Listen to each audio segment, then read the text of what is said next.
saya sudah menyiapkan satu eh, slide ya. Jadi pertemuan kita sudah mulai bicara merancang penelitian ya. Jadi membuat rancangan awal penelitian kita. Jadi kalau kita bicara membuat rancangan itu terutama adalah terkait dengan apa nanti paradigma penelitian yang akan kita gunakan gitu ya. Apa nanti pendekatan yang akan kita pakai. Apa nanti metode penelitian kita ya. Jenis metodenya apa nanti. Jadi nanti terkait dengan rancangan penelitian itu seputar itu ya. Dan ini kita bicarakan setelah kita selesai dengan masalah penelitian ya. Jadi kalau masalah penelitiannya sudah oke, sudah clear, sudah jelas nanti apa yang mau diangkat masalahnya, dan juga pertanyaan penelitiannya sudah oke, baru kita bicara ini ya Bapak Ibu ya. Jadi bicara merancang penelitian ini ya, yang terkait dengan paradigma, pendekatan, metode, itu adalah menyesuaikan uh, apa permasalahan yang kita angkat gitu ya. Ya berapa nih Pak? Masih 20 Pak. masih di ya. 20-an mungkin ya. Iya, Pak. Oke, jadi ada yang melihat ini adalah wanita ya, usia 20-an lah ya. Ada yang melihat berbeda? Kira-kira, oh enggak, ini bukan wanita 20-an ini. 62 tahun, Pak. Oke, ada yang melihat ini adalah wanita 62 tahunan ya, 60-an tahun ya. Oke, jadi ternyata objek yang sama ini itu bisa em, apa? Ternyata merupakan gambaran dua dua sosok yang berbeda ya. Jadi itu pasti adalah karena perbedaan sudut pandang gitu ya. Jadi itu pasti adalah karena perbedaan cara pandang atau sudut pandang ya. Atau istilah yang umum itu adalah itu berkaitan dengan paradigma gitu ya. Jadi dalam penelitian itu juga ada berbagai paradigma ya.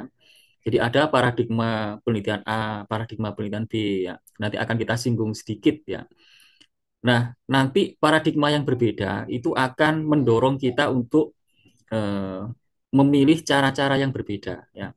Jadi penelitian kita ini nanti diawali oleh perbedaan paradigma. Jadi kita nanti akan menggunakan paradigma apa gitu ya. Nah, riset kuantitatif dan kualitatif itu dia menggunakan paradigma yang berbeda gitu ya. Dia menggunakan sudut pandang yang berbeda. Jadi mereka yang melihat ini adalah wanita yang kira-kira berusia 20 tahun, pastilah sudut pandangnya ke sini nih. Nah, ke sini nih ya. Di mana ini adalah dagunya begitu ya. Lalu ini adalah eh, matanya itu di sini ya, hidungnya itu ini. Jadi hidungnya itu yang ini ya. Jadi begitu cara pandangnya begitu ya, paradigmanya begitu atau sudut pandangnya begitu, maka ini tampak seperti masih usia 20-an tahun ya. Tapi kalau cara pandang kita berbeda, sudut pandang kita berbeda, kita geser ke sini ya, di mana ini adalah dagunya nih. Jadi ini dagunya, ini itu adalah mulutnya, ini mulut ya. Lalu ini adalah apa ini? Ini Hidung. hidungnya. Lalu ini matanya ya, bukan telinga, tapi ini mata ya, ini matanya. Maka kita akan melihat ini adalah wanita kira-kira usia 60-70 tahun ya. Nah, jadi dalam riset itu begitu ya. Jadi ada beberapa paradigma atau sudut pandang yang biasa digunakan ya. Nanti kita akan menggunakan paradigma apa ya untuk penelitian kita itu ya. Nah, secara umum ya ada beberapa kelompok ya paradigma. Jadi ada yang disebut sebagai positivis begitu ya. Ada paradigma konstruktivis ya. Ada paradigma teori kritis begitu ya. Nah, coba kita lihat nih beberapa ciri khasnya dari beberapa paradigma itu. Jadi kalau positivis ini menempatkan ilmu sosial seperti ilmu alam. Ya. Jadi positivis ini yang biasanya dipakai dalam penelitian kuantitatif. Ya. Jadi dalam penelitian kuantitatif ya, kan istilah kuantitatif itu apa sih Bapak Ibu? Kan ada kuantitatif, ada kualitatif ya. Apa sih bedanya antara kuantitatif sama kualitatif? dari segi istilahnya aja ya, quantity sama quality. Ya. Ada quantity ya, ada quality. Itu beda kan Bapak Ibu ya? Beda ya. Jadi kalau quantity itu yang dilihat apanya Bapak Ibu? Angka dan Angka. Oke, kuantitasnya ya, Ya. sarannya, jumlahnya. Tapi kalau quality yang dilihat adalah, kalau quality itu yang dilihat adalah apa? kualitasnya. Kualitasnya. Oke, gambarannya begini. Ada 10 orang, lalu ditanya. Ya. Jadi 10 orang ini ditanya tentang prediksinya nanti malam ini kira-kira hujan apa enggak ya. Nah begitu. Lalu 7 orang dia memperkirakan nanti malam hujan. 3 orang memperkirakan nanti malam enggak hujan. Jadi kalau kita melihat kuantitasnya, yang kita lihat itu kuantitasnya, tadi kan 7 memprediksikan nanti malam hujan, 3 memprediksikan tidak hujan. Jadi kalau sudut pandang kita tertuju pada kuantitasnya, yaitu 7 dan 3 itu, ya 7-nya dan 3-nya, maka kita akan membuat kesimpulan besar kemungkinan nanti malam hujan. Betul nggak Bapak Ibu? Betul ya? betul, Pak. Tapi kalau fokus perhatian kita, sudut pandang kita bukan melihat 7-nya, bukan melihat 3-nya, tapi yang kita lihat adalah siapa 7 orang itu dan siapa 3 orang itu. Ya. Jadi yang kita lihat ini siapa 7 orang itu, siapa 3 orang itu. Karena pertanyaan siapa itu menentukan pendapatnya, kualitas pendapatnya.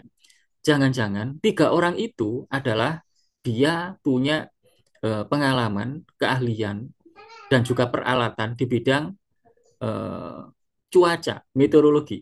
Bisa kan begitu ya? Meteorologi atau meteorologi? Meteorologi ya. Jadi jangan-jangan 3 orang itu dia punya pengetahuan, punya bahkan peralatan yang berkaitan dengan itu cuaca dan pengalamannya memang cukup panjang sehingga pendapatnya itu berkualitas kan begitu ya, kualitasnya tinggi ya.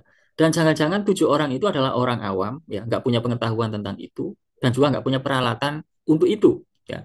Sehingga kalau kita fokus perhatiannya adalah tentang bukan 7-nya, bukan 3-nya, tapi siapa 7 orang itu, siapa 3 orang itu, ya berarti fokusnya adalah pada kualitas pendapatnya yang itu ditentukan oleh latar belakang orang yang memberi pendapat itu.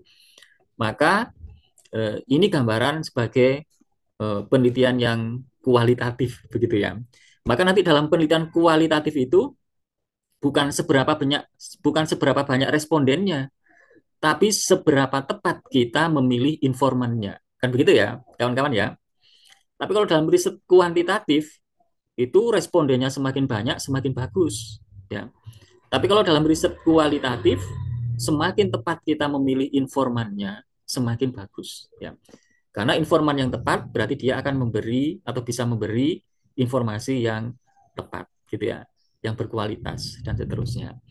Nah, eh, berarti ciri dari kuantitatif itu diantaranya juga adalah mengukur begitu ya. Jadi mengambil atau melihat datanya itu adalah melalui sebuah proses pengukuran gitu ya. Tapi kalau kualitatif itu biasanya atau lazimnya itu menggunakan cara-cara pengamatan ya atau wawancara mendalam ya. Jadi mengukur itu adalah ciri khasnya penelitian kuantitatif ya yang nanti akan menghasilkan ukuran-ukuran ya, kuantitas-kuantitas atau angka-angka ya. Nah, mengukur itu adalah pada mulanya itu adalah tradisinya eh, natural science, ilmu alam. Ya, ilmu alam itu misalnya apa, Bapak Ibu? Yang termasuk ilmu alam itu. Misalnya ilmu alam itu apa? Matematika, fisika, kimia, biologi. Ya, itu ilmu alam ya. Dan alat-alat ukur dalam ilmu alam yang kita kenal misalnya apa? Untuk mengukur suhu kita nyebutnya termometer. Untuk mengukur apa? Panjang kita menyebutnya misalnya apa? Penggaris atau meteran begitu ya. Untuk mengukur berat kita nyebut ada misalnya eh, timbangan ya. Begitu juga alat-alat ukur yang lain untuk mengukur kadar gula, untuk mengukur apa misalnya tingkat konsentrasi zat tertentu, dan seterusnya. Jadi istilah mengukur itu pada mulanya, jadi itu adalah tradisinya dalam ilmu alam ya, atau natural science ya, natural science ya. Jadi tidak lazim dalam bidang ilmu sosial atau social science pada mulanya ya, pada mulanya. Jadi pendekatan kuantitatif tidak lazim dalam bidang ilmu sosial pada mulanya ya. Tetapi kemudian ya, apalagi akhir-akhir ini sekarang ya, saat ini itu sudah mulai terbiasa menggunakan pendekatan-pendekatan kuantitatif dalam ilmu-ilmu sosial. Sehingga kita mengenal misalnya ada alat untuk mengukur motivasi belajar, ada alat untuk mengukur komitmen seseorang, alat untuk mengukur kecerdasan emosi, alat untuk mengukur dan seterusnya. Jadi termasuk dalam bidang pendidikan itu, kemudian hari ini lazim sekali menggunakan pendekatan-pendekatan kuantitatif atau pendekatan pengukuran. Jadi kalau kita melakukan tes hasil belajar, itu kan pendekatan pengukuran ya Bapak Ibu ya. Aslinya hasil belajar itu suatu kuantitas atau suatu kualitas. Aslinya hasil belajar itu, Bapak Ibu. Tas. Kualitas. Ya, aslinya kan suatu kualitas. Bahwa orang yang berhasil dalam belajarnya itu dia begini, begini, begini, begini, begini. Dia menguasai ini, paham ini, dan seterusnya. Itu kan suatu kualitas ya. Tetapi kemudian kita menggunakan pendekatan-pendekatan pengukuran ya. Jadi lalu itu diukur melalui tes ya, melalui skala yang nanti menghasilkan sebuah angka. Lalu angka itu kita interpretasikan, kita tafsirkan. Kalau angkanya sekian itu berarti pemahamannya bagus. Kalau angkanya di bawah sekian itu berarti pemahamannya masih lemah, masih kurang dan seterusnya. Makanya istilahnya adalah pendekatan ya, pendekatan kuantitatif ya. Jadi aslinya dia suatu kualitas, tapi kita dekati dulu dengan pengukuran, diukur, seolah-olah dia bisa dinyatakan sebagai sebuah angka, tapi nanti pada akhirnya dikembalikan lagi, dimaknai kalau angkanya sekian, itu maknanya kualitasnya begini. Nah, begitu ya Bapak Ibu ya. Jadi, kalau kita menggunakan pendekatan itu, ya, itu berarti kita menggunakan cara pandang positivis, ya, menganggap bahwa realitas-realitas sosial itu juga adalah bisa didekati seperti halnya dalam ilmu-ilmu alam, kan begitu ya. Jadi ini yang tertulis di kolom paling kiri ini, menempatkan ilmu sosial seperti ilmu alam, gitu ya. Jadi apakah ini bisa diterima ya? Misalnya begini, kan kita sudah hari ini kita sudah mengenal dengan familiar ya, ada alat untuk mengukur kecerdasan emosi misalnya, salah satu contoh nih ya, sehingga kalau hasilnya sekian itu dimaknai dia memiliki kecerdasan emosi yang baik ya. Nah, pendekatan-pendekatan yang seperti ini pada mulanya ya, pada masa-masa awal itu banyak dikritik begitu ya. Bagaimana bisa kecerdasan emosi itu didekati dengan cara seperti itu?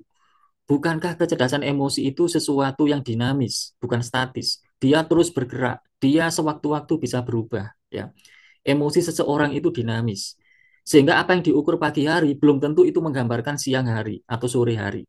Ya, bisa jadi sudah tidak berlaku lagi untuk di waktu yang lainnya, kan begitu ya?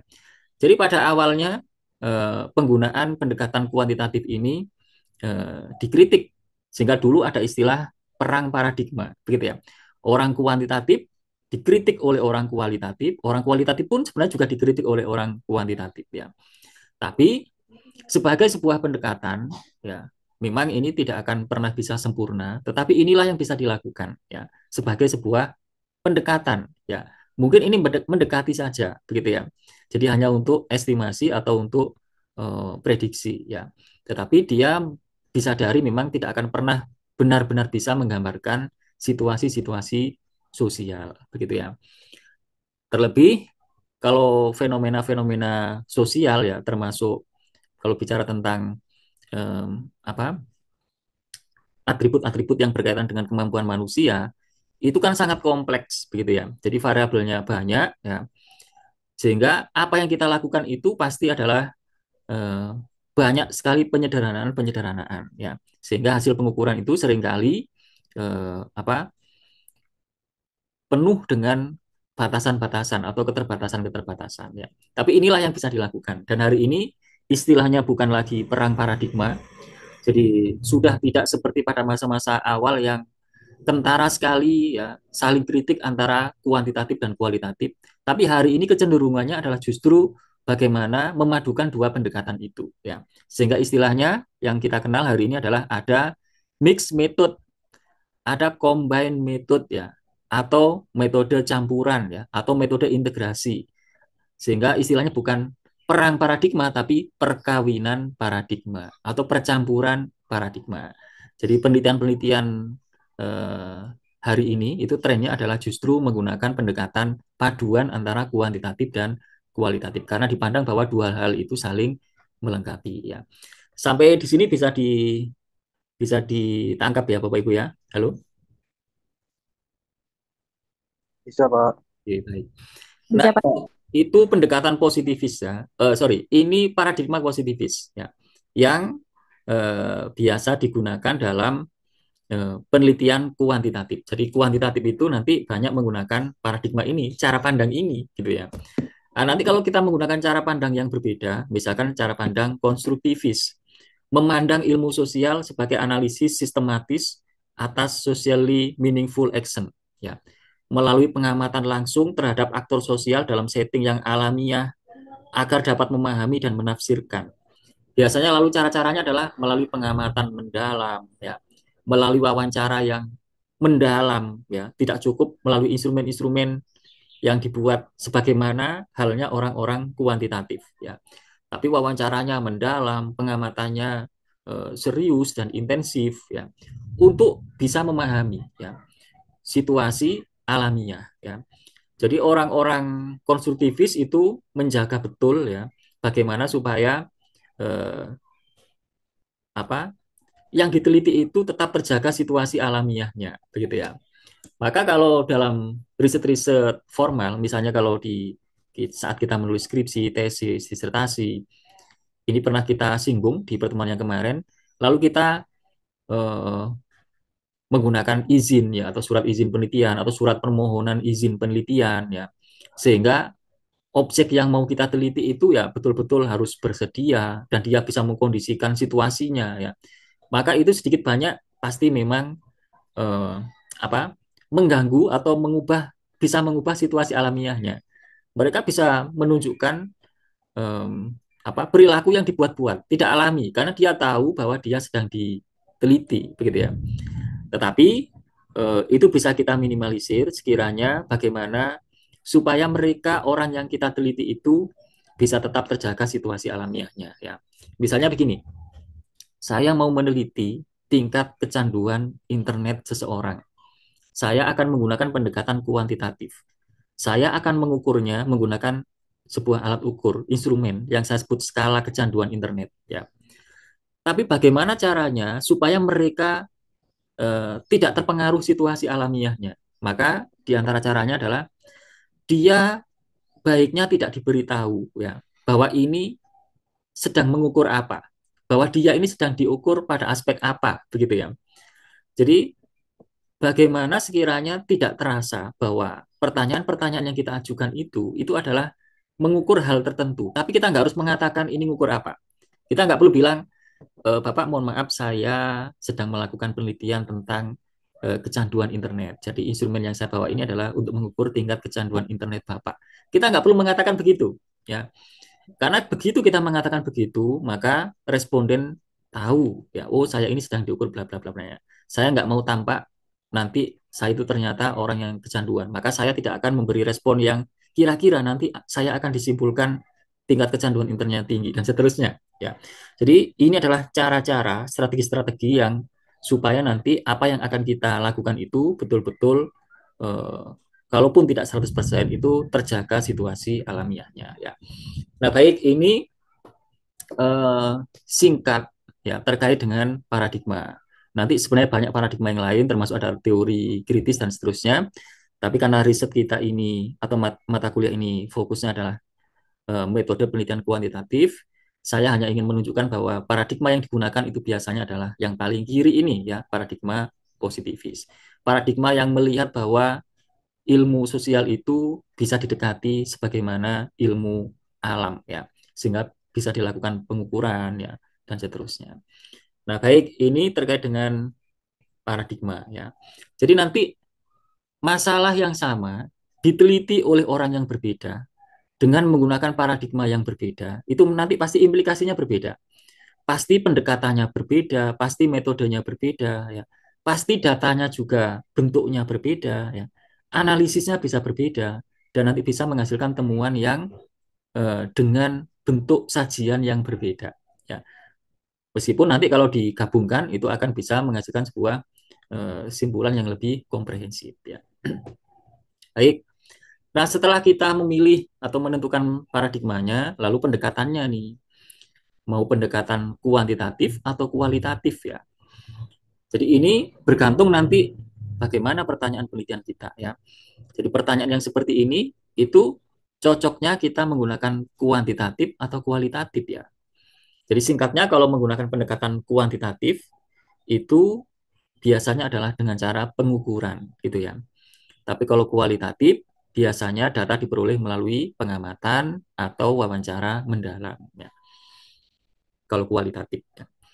Baik, eh, di minggu kemarin itu kita sudah diskusi ya, yaitu di antara yang sangat membedakan secara tegas antara penelitian kuantitatif dan kualitatif ya. Jadi kalau kuantitatif dia bisa mengungkap seberapa kuat pengaruh X terhadap Y. Tapi dia tidak bisa mengungkap bagaimana X mempengaruhi Y. Ini sudah kita bicarakan minggu kemarin ya. Nah, dua hal itu kalau kita padukan, maka nanti akan bisa menghasilkan sebuah analisis yang lebih komprehensif ya. Baik. Nah, yang terakhir ya. Jadi baru lalu kita menentukan desain penelitian kita nanti seperti apa ya. Jadi pakai metode apa ya. Ada banyak metode penelitian ya. Jadi jenis-jenis metode penelitian itu sangat banyak sekali ya. Tapi paling tidak saya ingin memperkenalkan beberapa saja di antaranya yang itu lazim kita jumpai dalam penelitian kuantitatif ya. Nanti kalau yang metode-metode kualitatif nanti akan bersama dengan dosen yang lain ya dan pasti juga sudah dimulai. Yang kualitatif bersama siapa?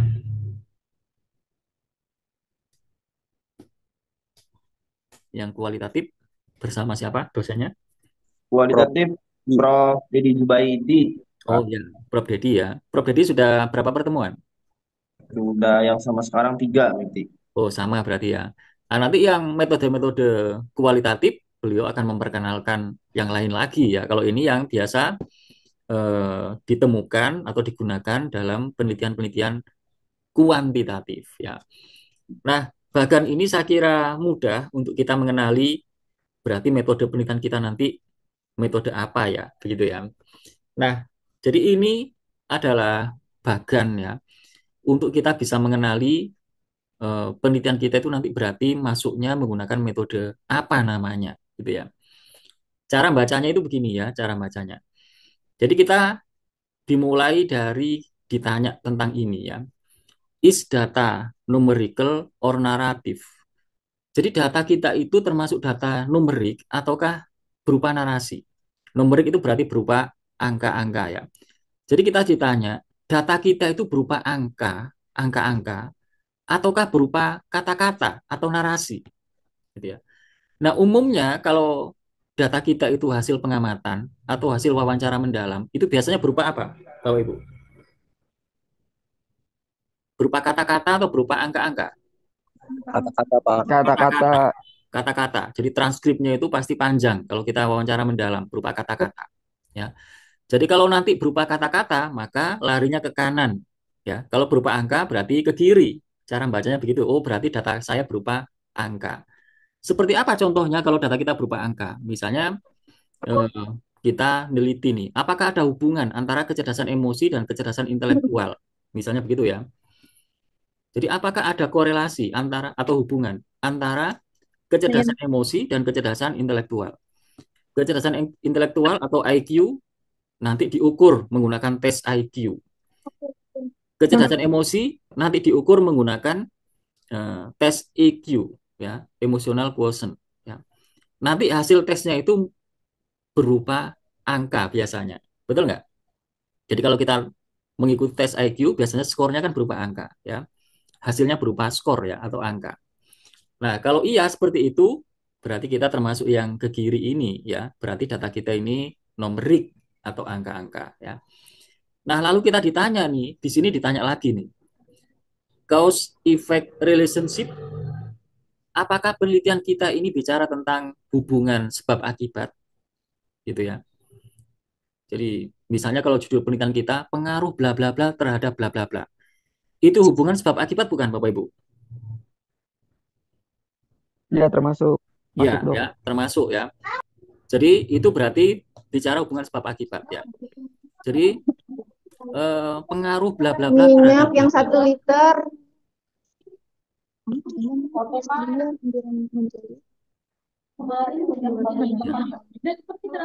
Ya dituntaskan dulu ya. Sepertinya itu daftar belanja minyak 1 liter. Terus Persiapan mau buka kali itu. ya mungkin untuk sore ini ya berarti harus harus tuntas dulu ya. Minyak 1 liter. Terus Minyak kita gitu. minyak kita mungkin kalau minyak kita ya kurangnya signifikan ya. Kurangnya bisa Di lote aja sih. 200 bisa 100 Lote. mililiter ya. Kecuali beras. Biasanya pakai sanko apa yang bagus? Baik ya. Oke, sepertinya masih di daftar 18 saja.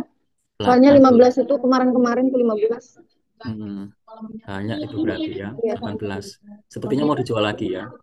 Kalau 18 bukan untuk masak sendiri. Gula. Gula, gula juga. Ini tadi berapa?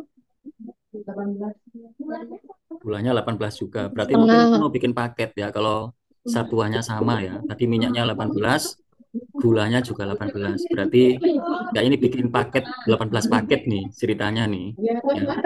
Isinya sama nanti ada minyak, ada gula. Kayaknya begitu nih arahnya loh ya. Arahnya. Betul nggak Bu Siti Royati? Tapi lama-lama kasihan juga ya. Saya mute dulu aja ya. Sepertinya beliau masih konsentrasi belanja. Baik, itu iklan ya Bapak Ibu ya. Nggak apa-apa ya. Itu bagian dari kemesraan ya.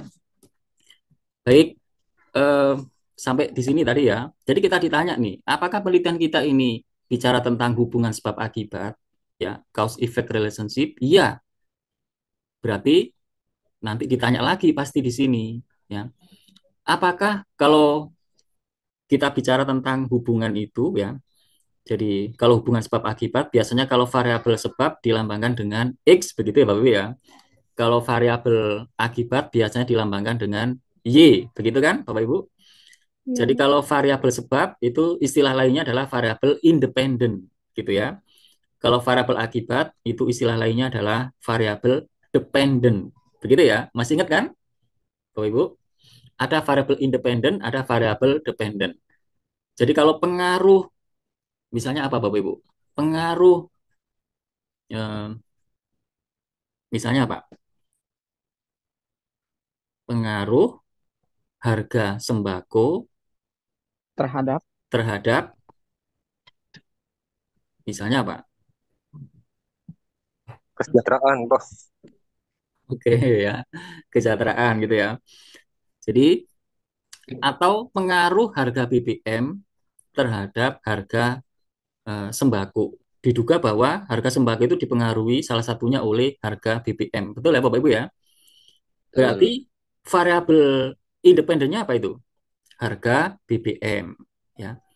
Variabel dependennya adalah harga sembako. Jadi variabel independen itu variabel yang mempengaruhi gitu ya. Variabel dependen itu variabel yang dipengaruhi gitu ya. Jadi kalau kita ditanya apakah variabel independennya bisa dimanipulasi atau bisa direkayasa ya. Contohnya gini Bapak Ibu. Di bidang pendidikan aja ya yang dekat ya. Kalau ada pertanyaan penelitian yang begini misalnya, saya mau neliti apakah ada perbedaan yang signifikan antara IQ anak-anak pedalaman dengan IQ anak-anak pesisir. Saya ulangi, antara IQ anak pegunungan dengan IQ anak pesisir. Itu ada bedanya nggak sih? Itu Ad- kalau judulnya mau saya tulis dalam bentuk pengaruh bla bla bla terhadap bla bla bla, itu bisa kan ya? Berarti nyebutnya apa itu? Pengaruh, pengaruh geografis gitu ya Geografis terhadap terhadap kecerdasan. kecerdasan atau IQ ya. Nanti geografis itu saya bedakan antara pesisir dan pegunungan gitu ya. Jadi variabel independennya adalah lokasi geografis ya. Variabel dependennya adalah IQ ya. Jadi apakah lokasi geografis yang dibedakan atas pesisir dan pegunungan itu berpengaruh terhadap IQ. Jadi dugaannya IQ anak-anak pesisir itu lebih bagus daripada IQ anak-anak pegunungan. Misalnya begitu hipotesisnya. Misalnya hipotesis ini karena menggunakan teori kesehatan ya. Di mana di teori kesehatan itu salah satunya misalnya menjelaskan bahwa salah satu pemicu perkembangan otak itu adalah protein. Protein banyak terdapat pada ikan. Ikan banyak ditemukan di laut. Ya, orang-orang yang hidupnya di pesisir dekat dengan laut, dia sering menjumpai ikan dan asumsinya dia sering makan ikan dan seterusnya. Sehingga kalau dibandingkan dengan anak-anak pegunungan, yang dekatnya bukan dekat dengan ikan, tapi dekat dengan ubi-ubian. Ya, ubi-ubian banyak mengandung karbohidrat. Karbohidrat sering menyebabkan ngantuk dan seterusnya. Misalnya begitu ya. Lalu kita membuat hipotesis bahwa eh, anak-anak pesisir itu diduga IQ-nya lebih bagus daripada anak-anak pegunungan. Nah, misalnya begitu. Berarti variabel independennya adalah geografis ya, lokasi geografis. Variabel dependennya adalah IQ. Jadi kalau kita ditanya apakah variabel independennya bisa dimanipulasi ya, bisa direkayasa. Jadi bisa direkayasa itu begini. Eh, Bisa nggak nanti anak-anak di pegunungan itu saya anggap sebagai anak-anak pesisir? Bisa begitu nggak? Bisa Nggak nggak? bisa. Nggak bisa. Jadi anak-anak pegunungan ya anak pegunungan, anak pesisir ya anak pesisir. Bandingkan dengan begini, pengaruh metode terhadap hasil belajar. Saya akan bereksperimen ya, saya akan melihat ada dua kelompok kelas ya, ada dua kelas. Kelas A saya ajar menggunakan metode A, kelas A saya ajar menggunakan metode, misalnya metode kooperatif ya. Yang kelas B diajar menggunakan metode konvensional ya, yang satu arah, misalnya begitu. Jadi bisa nggak saya tuker? Yang kelas A ini yang saya ajar menggunakan metode konvensional, yang kelas B saya ajar menggunakan metode kooperatif. Bisa saya tuker begitu nggak? Bisa, Pak. Bisa. Itu namanya bisa direkayasa. Jadi saya mau ini diberi perlakuan apa atau yang ini diberi perlakuan apa itu bisa diatur begitu, bisa disetting ya. Kalau seperti itu namanya variabel independennya bisa dimanipulasi. Kalau iya bisa dimanipulasi seperti itu ya, bisa direkayasa, penelitilah yang mengaturnya. Itu namanya penelitian eksperimental atau penelitian percobaan gitu ya. Kelompok yang ini nih ya. Jadi jenis penelitian yang judulnya kayak tadi itu pengaruh metode belajar atau metode pembelajaran terhadap hasil belajar. Itu nanti settingnya bisa seperti ini. Nanti dirancang penelitiannya adalah penelitian eksperimental. Jadi ada dua kelas atau bisa lebih ya. Mungkin bisa tiga kelas. Misalnya begini, apakah eh, kemampuan baca Quran anak-anak itu salah satunya dipengaruhi oleh faktor metode baca Qurannya. Kita tahu misalnya ada metode baca Umi, ada Kiroati, ada Ikro, dan seterusnya, banyak metode baca Quran ya. Apakah eh, itu berpengaruh ya? Jadi apakah metode baca itu berpengaruh terhadap hasil belajarnya, begitu ya. Nah, nanti eksperimennya kan bisa tiga kelompok atau empat kelompok ya. Nanti ada kelompok kelompok yang pertama diajar pakai ikro, kelompok yang kedua diajar pakai kiroati, kelompok ketiga diajar pakai umi. Boleh dibolak-balik nggak? Yang ini pakai umi, yang ini pakai ikro, yang ini pakai kiroati. Boleh begitu kan ya? Settingannya Boleh, Pak. boleh. Kalau iya seperti itu ciri khas penelitian eksperimental. Ya. Bandingkan dengan riset yang pertama tadi itu. Ya. Jadi membandingkan IQ anak-anak pedalaman dan anak-anak pesisir. Ya. Itu kan nggak bisa dituker. Ya. Anak pedalaman ya pedalaman, anak pesisir ya anak pesisir. Ya.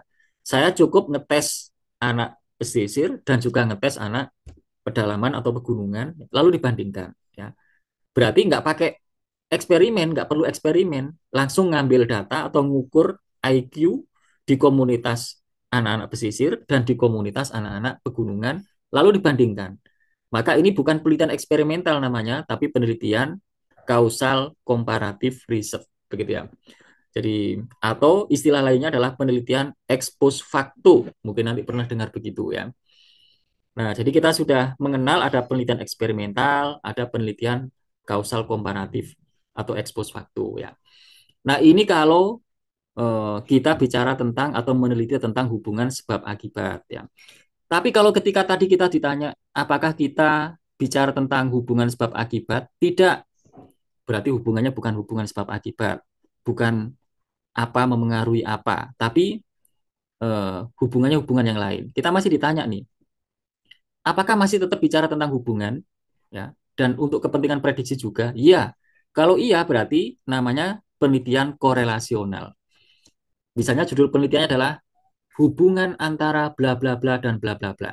Ya. Jadi hubungannya itu bolak-balik begitu ya. Kita nggak bisa mengatakan mana sebab mana akibat. Tapi dua hal itu saling berkaitan atau berkorelasi namanya. Maka ini ciri khas penelitian korelasional ya. Jadi tidak bisa dikenali mana sebab mana akibat, tapi keduanya saling berkaitan ya, saling berhubungan ya. Nah, kalau tidak bicara tentang hubungan ya, begitu ditanya relationship prediction no. Berarti penelitian kita penelitian deskriptif. Jadi untuk menggambarkan, nggak bicara tentang hubungan ya. Misalnya begini, penelitiannya berjudul minat baca masyarakat Kota Cirebon. Itu berapa variabel nih Bapak Ibu? Penelitian ini bicara berapa variabel? Minat baca masyarakat Kota Cirebon. Berapa variabel ini? Satu, Pak. Satu variabel saja ya. Berarti nggak bicara tentang hubungan kan Bapak Ibu ya? Tidak, Pak. Ini hanya bicara variabel, satu variabel saja. Tapi kalau variabelnya lebih dari satu, mungkin saja kita juga nggak bicara hubungan. Misalnya begini, minat baca dan minat apa misalnya ya, menulis masyarakat Kota Cirebon. Jadi kita mau menggambarkan minat bacanya dan juga mau menggambarkan minat menulisnya. Dan kita tidak hendak bicara tentang hubungannya. Masing-masing kita deskripsikan, kita gambarkan. Berarti itu penelitian deskriptif ya. Tapi kalau kita menganalisis hubungannya, misalnya begini. Analisis hubungan antara minat baca dan minat menulis siswa. Berarti kita bicara tentang dua variabel dan bicara tentang hubungan keduanya. Berarti itu ciri khasnya penelitian korelasional ya. Nah, baik, kita sudah mengenal 4 jenis itu ya. Adapun kalau yang bagian kanan, yang ketika tadi kita ditanya, apakah data kita itu berupa kata-kata? Ya, berarti ke kanan. Maka lalu ditanya nih, past event or current event?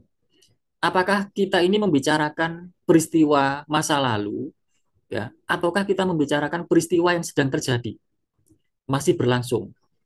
Kalau kita membicarakan peristiwa masa lalu, namanya penelitian sejarah. Kan begitu ya, historical research. Tapi kalau kita membicarakan fenomena yang masih berlangsung sampai sekarang, ya, sedang terjadi, ya, masih terjadi, itu berarti penelitian ini kurang lengkap ya, deskriptif kualitatif research. Bedanya dengan yang bawah tadi, ini deskriptif kuantitatif research. Kalau yang ini deskriptif kualitatif research. Nah, gitu ya. Jadi kita sudah bicarakan, kita sudah bahas beberapa metode yang kira-kira ini lazim ya, dan kita nanti akan praktek juga terkait dengan beberapa jenis metode penelitian ini ya. Saya kira ini diskusi kita ya, atau paparan singkatnya dulu. Setelah ini mungkin ada komentar atau mungkin ada yang mau cerita ya tentang rencana penelitiannya ya, atau mungkin pertanyaan, dipersilahkan ya. Ini saya close dulu ya. Karena mirip kayak judul S1. Katanya kalau misalkan tesis itu harus lebih kompleksitas. Nah, ini saya membuat judul kuantitatif tentang tingkat kepuasan orang tua boarding school terhadap pelayanan manajemen boarding school di MTS 1 Brebes. Nah, kira-kira dari judul tersebut minta masukannya Pak Dokter. Coba Kira-kira apa yang diulangi harus Pak, diulangi. tingkat kepuasan orang tua siswa Mm-mm. boarding school terhadap pelayanan manajemen boarding school di MTS 1 Brebes. Oke. Itu berapa variabel, Pak? Itu baru dua sih, dua variabel X-nya itu di tingkat kepuasannya, Hmm. atau variabel tadi apa tuh independen ya. Variabel Y-nya itu terhadap pelayanan manajemen boarding school. Hmm. Baru dua variabel sih. Apa Kalau harus tambah saya kalau saya melihatnya justru itu satu variabel, Pak. satu variabel? Iya, Oh, tingkat kepuasan seseorang terhadap sesuatu. Kan gitu, Pak. iya. Jadi itu kita cukup membuat satu instrumen untuk mengukur tingkat kepuasan. Kepuasan terhadap apa? Terhadap pelayanan tadi itu. Gitu, Pak. Jadi itu bukan dua variabel, itu satu variabel. Satu variabel ya. Oh iya. Satu variabel. Bolehkah tesis itu mengangkat satu variabel? Kalau saya boleh aja, boleh ya. Nanti akan kelihatan kompleksitasnya itu di mana. Di jadi pembedanya itu kan nanti penelitinya itu sendiri ya. Satu variabel atau satu masalah diangkat atau diteliti oleh orang yang berbeda ketajaman analisisnya. Itu nanti beda, Pak. Instrumennya ya berbeda, lebih kompleks ya. Analisisnya juga nanti bisa lebih kompleks. Begitu ya. Jadi nanti instrumennya bisa berbeda karena diteliti, dirancang oleh orang yang dengan ketajaman analisis yang berbeda, gitu ya. Jadi kalau saya tidak mengharuskan misalnya tesis itu harus lebih dari dua variabel, tidak ya. Kalau saya ya, meskipun mungkin ada ya pembimbing yang mengharuskan begitu, kalau ada yang kayak begitu kita ngikut sama promotor, ngikut sama pembimbingnya aja. Kalau memang promotornya mengharuskan begitu, ikut saja ya. Berarti mungkin silakan ditambah variabel lainnya. Jadi nanti kompleksitas itu tidak selalu adalah terkait dengan jumlah variabel yang disebut pada judul, Pak. Tidak. Tapi kompleksitas itu akan kelihatan di dalamnya isinya itu, ya. Jadi analisisnya itu kompleks ya, tajam, dalam ya. Instrumennya juga lebih komprehensif ya. Ketika mengukur kepuasan itu dia memuat sekian dimensi. Gitu, Pak. Dimensi kepuasan itu ya peneliti-peneliti yang sudah dia hanya pada dua dimensi saja. Padahal teorinya ada lebih dari lima dimensi. Misalnya begitu.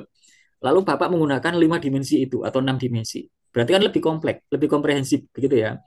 Jadi nanti tunjukkan kompleksitas itu ya di dalamnya. Jadi tidak selalu itu terlihat dari jumlah variabel yang disebut pada judul. Tidak harus. Kalau saya ya, Pak ya. Ya, terima kasih Pak atas pencerahannya Pak.